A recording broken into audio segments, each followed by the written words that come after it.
Here we are with another Bot10 art short. This one's coming from Tested. It's one of my favorite YouTube channels to watch. Of course, I'm a fan of Mythbusters and Adam Savage, and I've been watching Tested videos forever. And so we're gonna look at a pretty neat material. It's a 1,000-pound monster clay creature sculpture.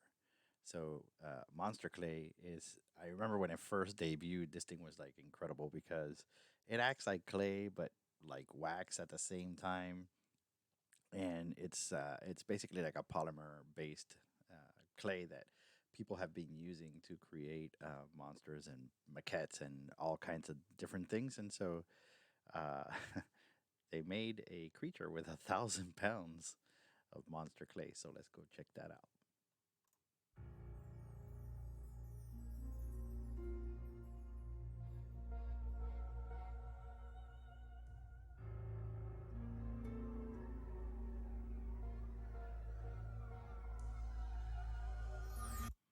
I should correct before we go any further.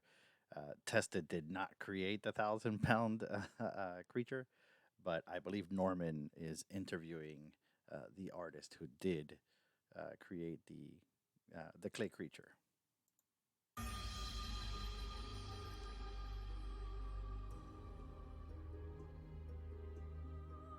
Oh, that's a cool Michael Myers. Hey everyone, Norm from Tested here at Monsterpalooza 2022, and there are monsters. A really massive one behind here from the mind of Chris Guinto and your collaborators. Chris, this is massive. Yes. What is this creature? I call it the crown snatcher. Call it the crown snatcher because it's got a crown of teeth, and it snatches animals, usually invertebrates or flying creatures from the air, something we made up. And it's sits cool. at 14 feet tall at the very top, 12 feet wide, so almost 7 feet out.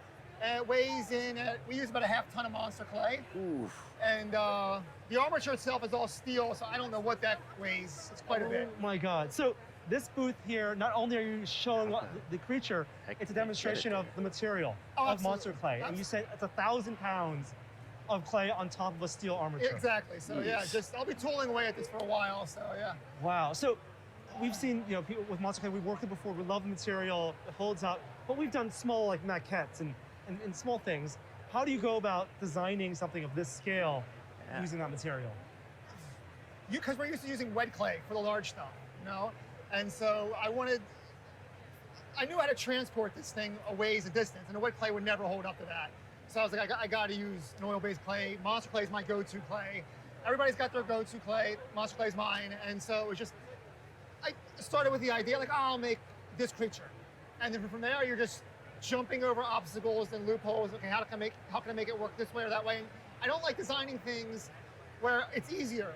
Even though I just want the end game to look like this, and if whatever loopholes I got to get, to get there, then we'll figure out a way to do it. But the beautiful thing about this is that it can sit like this as long as it's temperature controlled. Right. Indefinitely. We got AC here. I love it. Yeah. I love the fact that I don't have to worry about wetting it down and things like that. But, yeah. So, yeah. Now, did you start with sketches, with studies and different? I just made a quick maquette, just made a quick maquette, real small. I don't have a picture of it somewhere, but then I said, okay, it was a lot less detailed than this. So then we just kind of made it up as we went along after we got the shape down. Yeah. And then we had to make an oven for the clay because we're using so much clay. So our oven was huge. It's not your toaster oven. No, it was half the size it is. A huge oven. Right. It could heat half a ton at a time. We got 1 ton if we needed it. Whoa. So we only used a half a ton. And then it takes 2 days to heat up the clay because of the sheer amount of clay we're using. And then we're able to it was a mocked up styrofoam Home Depot oven with a heater tube, and it worked. It did it. And it worked like a champ. And allowed the working time for you to get your major forms. Exactly. And then working all the details. And we always had the clay there, and it's always warm. As long as that's the trick with oil-based clay. As long as you got an oven or a big crock pot or something, always dip from, like our little hairs, just dip melted clay. As long as it's there, then you always have. It's almost like wet clay. It's always pliable. Are you using any portable heat sources? Any heat guns? Oh yeah, 100%. We have the huge torches constantly below. We went through several tanks. Wow. Yeah. Wow. And so, That's amazing. yeah, and the little stuff, this stuff is fine. Exactly. Yeah. Get it pliable. And are you doing it piecemeal, like legs first, then arms, or what was the kind of organizational? Yeah, no, sculpting it for was this? what it was is that we did the armature, and then we did chicken wire, lots of chicken wire, and shaped it out, and then filled it with spray foam, just cheap Home Depot stuff. Got it, You know what I mean? Because I didn't want to pay a lot of money. And then you can see the form, like, oh, okay, this is good. And then we even covered it in fiberglass, and then we did the whole thing together.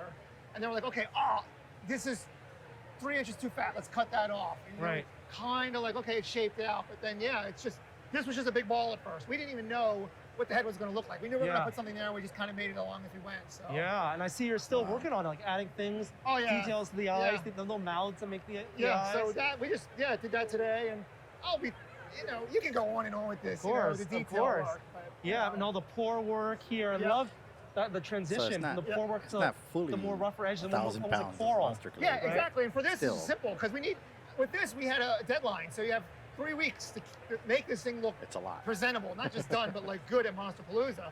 But how can we make something to cover a lot of space easy and fast? So like this is just shredded monster clay, and we just melted it on. Oh. And all this is just melted clay and wrapped in trash bags. Let it cool and then pull it off.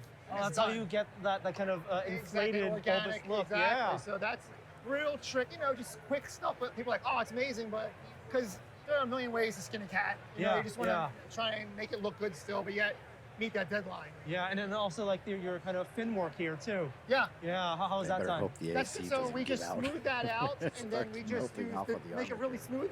So we have these pipes coming through, and these break down in sections, so they come apart. Got it. And then we just smooth that down with mineral spirits or 91% alcohol. Work it, and then that's the hardest part, getting it smooth. It drives me crazy. Yeah. So that's the only smooth part in this area here. Well, it's so striking. And then transporting this, getting it in situ here, what was that like? We had to drive it from Carmel, California, so that was 6 hours. Drove in the middle of the night so that it wouldn't melt during the sun of the day. Yeah. And so we had to, it was quite a bit of work. It was on a 10-foot Wow. trailer, so the back leg hung off. It's 12 feet long. And then we just, we totally figured it out ahead of time, like what kind of ramps to get into place, can it make the ramps, things like that, and elevator height and blah, blah, blah. But then, we got it into place, and we had a post in here to support the whole weight while we're driving over the bumps, and we took the post out, and it sits there beautifully. It's not going to, fall on itself, but it's working. Amazing. And then where does this go after Monsterpalooza? Is it Sunday night after Monsterpalooza, we destroy it. you destroy it? Yeah, we just tear it apart, Wow. ship the clay back, and just go to Just the like dump. most designs. It was just for 3 days, just to get the imagination. The second you work on this, you start working on it, you got 10 other monsters in your head you want to make, and I'm all ready for 10 other Monsterpaloozas. So this has got to go. Got no room for it. Wow. Well, I'm so glad that we were able to get it, see it in person, capture it in video. And Chris, it's such a pleasure to meet you. Congratulations one on and a wonderful, done. Thank you very much. creature. Thank you very much. I appreciate it. Thank you. So that's rather interesting. I'm curious now because I'm not exactly sure when you say when they say 1,000-pound monster clay creature sculpture. I think they're talking about the entire sculpture. So the whole sculpture weighs 1,000 pounds. Not necessarily that they used 1,000 pounds of monster clay, but still it's a feat within itself. It's really interesting to see. And I can't imagine just the logistical nightmare it is to get this thing up and set up in Monsterpalooza or any convention for that matter. But that was really neat. Really neat.